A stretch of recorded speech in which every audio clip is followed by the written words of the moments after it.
The president of the company passed away, and his funeral is the day after tomorrow. I received the sudden news 2 days ago from my boss at the head office, the same one who had relegated me. Needless to say, you must come to the funeral, he insisted, making sure I would attend. As expected, any employee would go to the funeral of the president of their company, but I was fed up with my boss's attitude as usual. Today, I left the suburban branch office where I had been relegated and arrived at the nearest train station to head to the funeral home. It looked like I would get there on time.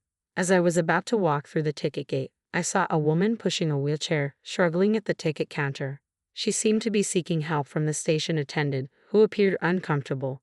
Watching closely, I noticed the woman looked like a foreigner, and the girl in the wheelchair, probably of elementary school age, also looked foreign. I wondered if they were mother and daughter. Curious, I casually walked towards them. They were speaking Vietnamese. In fact, I had majored in Vietnamese as a second language in college. Even though it was my second foreign language, I had taken all the classes and even obtained a certificate. I also had experience working as a hall staff member at a Vietnamese restaurant, so thanks to a life surrounded by native Vietnamese speakers, my Vietnamese speaking ability was fairly good. With this background, I decided to talk to her in Vietnamese if she was in trouble. "Can I help you with something?" I asked. She looked surprised for a moment but immediately replied in Vietnamese, "Oh, can you speak Vietnamese?" I nodded, a little relieved that she understood. "Yes, I do. I studied at university. I can speak a little. I thought you might need some help." Her eyes lit up. "Thank you, you were so kind. Actually, I was having trouble figuring out how to buy a ticket. I tried to ask the station attendant, but he couldn't understand me at all. Since I can barely speak English, I didn't know what to do. Thank goodness there is a kind person like you. Could you please tell me how to buy a ticket?" "Oh, I see. That must have been hard. Of course, it's no problem. I'll show you at the ticket counter." I showed her how to buy the ticket, and we went through the ticket gate together. "Thank you so much. You were very helpful," they said, looking totally relieved. I was very glad that I could use what I'd learned to help others. No, not at all. "There's an elevator right there you can use," I said, pointing it out, but then realized, oh my, unfortunately, the elevator is out of order. "Oh dear, it looks like it's out of order," I noted. Hearing that, she became terribly upset. "Oh no, what am I going to do? I have something very important to do today." Her face, which had just brightened up, became gloomy again. I couldn't decide right away if I should carry the wheelchair up the stairs. Depending on the weight, it could take a long time, and I might not make it to the president's funeral in time. I thought about asking the station attendant for help by translating, but when I glanced at him, he was obviously avoiding eye contact with me. I didn't want to rely on those guys. "Okay, I gotta do it," I thought.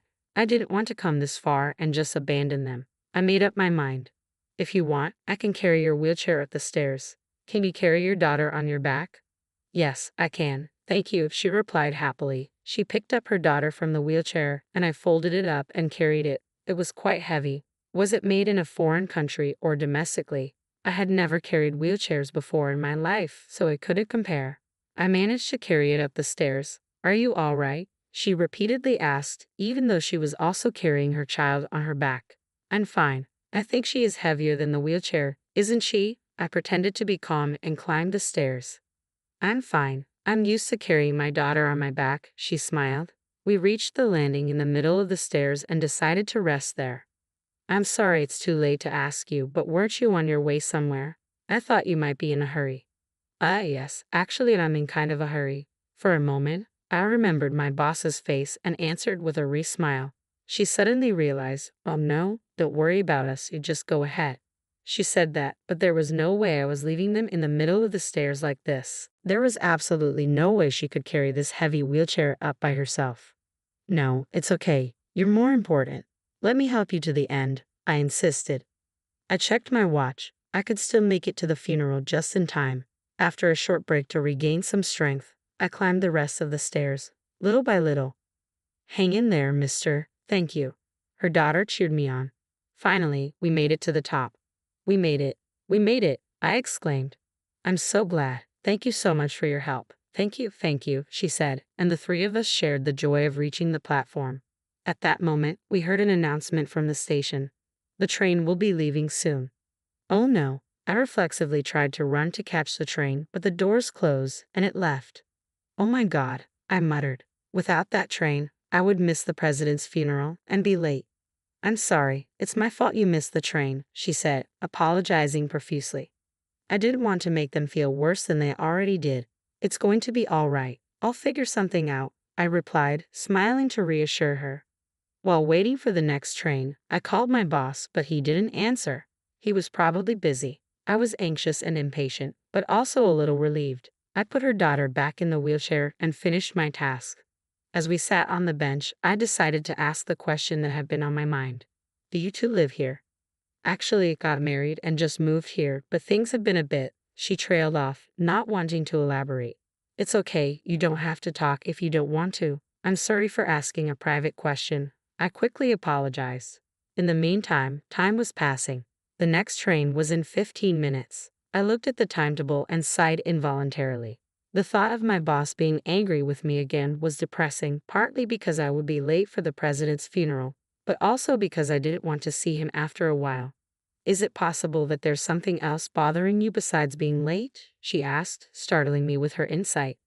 Normally, I wouldn't talk to a stranger about my private life, but I felt less tense and decided to speak little by little. Actually, I had an irrational thing happen to me at work, and I was transferred to a branch office near here. I had a stable job at the head office, I said. I'm sorry, that's very sad, she replied. I know this is not the kind of thing to tell someone you just met, but my boss puts all the blame on me, and that's how I ended up where I am now. Today, I have to face that boss, and that's why I was feeling a little depressed, I continued. I'm sorry to tell you this story that you may not want to hear, but I haven't had anyone to talk to about it until now. It's okay, you saved us. Let me at least listen to your story, she said with a sympathetic smile. I'm kind of embarrassed. I've never complained about work to anyone before, I admitted. I found myself talking about something I had been holding inside for a long time. I guess I wanted someone to listen. I was surprised that I couldn't stop talking. My boss didn't like me, so he intentionally did wrong things and put all the blame on me. He deliberately pissed off the president, telling him that I was to blame, so I was relegated to the suburban office. I was just about to build my career at the head office, I explained. I see. Thank you for telling me what you're going through. I wish I could help you, but sorry, I can't do anything, she mumbled sadly. No, don't worry, just think of it as one office worker's rant. I feel better just talking to someone, I said. I felt bad that I had burdened her. Trying to change the subject to something more cheerful, I said, actually, I have a dream. I want to make frozen foods for foreigners. Something authentic, something that would remind them of their homeland while living in this country. But that's not possible at the branch office where I am now. Food development can only be done at the head office. That's why I want to go back to the head office someday and make my dream come true. That's wonderful, that's wonderful. I'll support your dream, she said.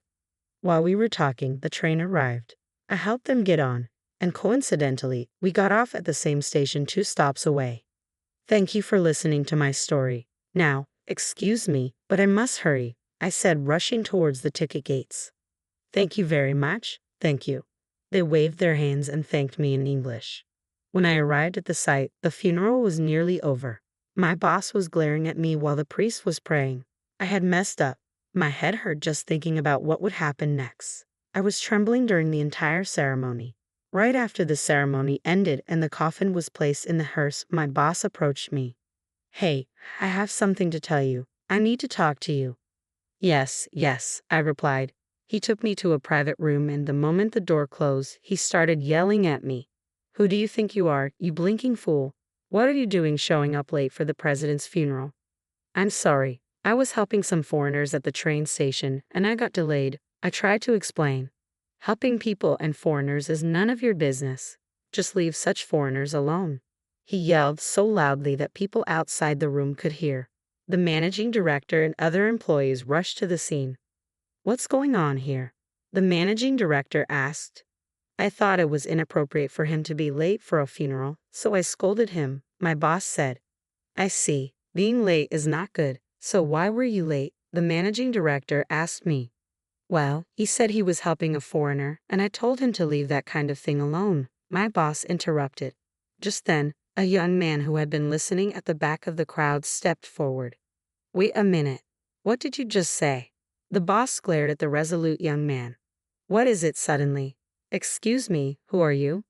I am the son of the president of this company. It was my father's funeral today. I haven't been back in Japan for a long time, so you probably don't know who I am yet. I have decided to take over the company, he announced. Everyone looked surprised at the same time. I heard you speaking very loudly, so I had to listen to what you were saying. You seem to be blaming him for helping foreigners. I don't think that's a good thing. No, that's not what I meant. I was just warning him about being late for the funeral. My boss started to panic. I don't agree with blaming him because my wife is Vietnamese and she was saved by him, the president's son said, bringing forward the Vietnamese woman I had just met at the station. I was utterly shocked. I did not expect that she was the president's daughter-in-law. Our daughter has trouble with her legs, so she is in a wheelchair. When the two of them tried to take the train today, they didn't know how to buy a ticket. They tried to ask the station attendant but couldn't communicate because she can't speak English well. When they were both at a complete loss, he, who speaks Vietnamese, helped them buy a ticket. In addition, he willingly carried the wheelchair up the long stairs. He even helped them get on the train, even though he was in a hurry.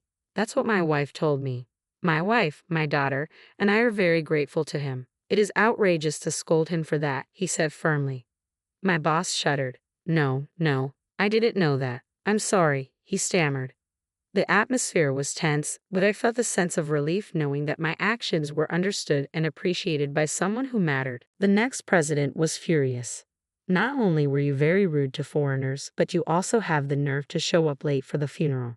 Our company is planning to make more products for the international market. It's troubling to have people like you here. I don't think our company needs you. Oh no, please don't say that, my boss pleaded desperately. But no matter how much he begged, it didn't make any difference. I heard that you even cheated and blamed him, then kicked him out of the head office. You were fired. This can't be happening, my boss stammered, unable to accept what just happened. The next president gave my boss a cold look as he shook, then turned to me with kindness. Thank you for saving my wife and daughter. I was supposed to drive them here, but I had to leave early, so they had to take the train. My wife also told me why you were moved to the branch office. I can't allow such things to happen. When I become president, I will make sure the company values its employees' true abilities. He spoke passionately, then added, by the way, I heard you speak Vietnamese. If you're willing, I'd like you to develop food products for foreigners at the head office. I was extremely surprised. Are you sure? Of course I'm sure. We need talented people like you to develop our products. A dream I had almost given up on was coming true. I was so happy and surprised that I found myself in tears. When the new president took over, I returned to the head office, where I had longed to work. I was finally able to focus on developing food products for foreigners. We created authentic bibimbap for Koreans, hot pot sets for Chinese, and koshari for Egyptians, among others. There were many failures at first, such as difficulties in properly defrosting large products. However, through the team's concerted efforts and repeated trial and error, we successfully commercialized the products. Once we started selling, the products became big hits, one after another. Our company's sales steadily rose. I'm so glad we entrusted you with this project, the president said, very pleased. Recognized for my achievements, I was promoted. Since that incident, I have become good friends with the president's wife and daughter, and they often took me out to dinner. I met her friend at a gathering later, and eventually, I married her. She was also Vietnamese, making ours an international marriage. Looking back, it felt like a strange twist of fate, but I was glad I took the plunge back then. Holding my baby, I resolved to do my best to make my wife and child happy. That is why I continue to work hard on product development. You're the candidate for the next president, the president once said at a company party, quite drunk. I knew he was joking, but those words made me happy. No one else had ever been told anything similar, so I wondered if it was somehow special. I hope so, and I'm secretly encouraged by it. For the sake of the president who cares about me, and for the company, I want to continue making products that will be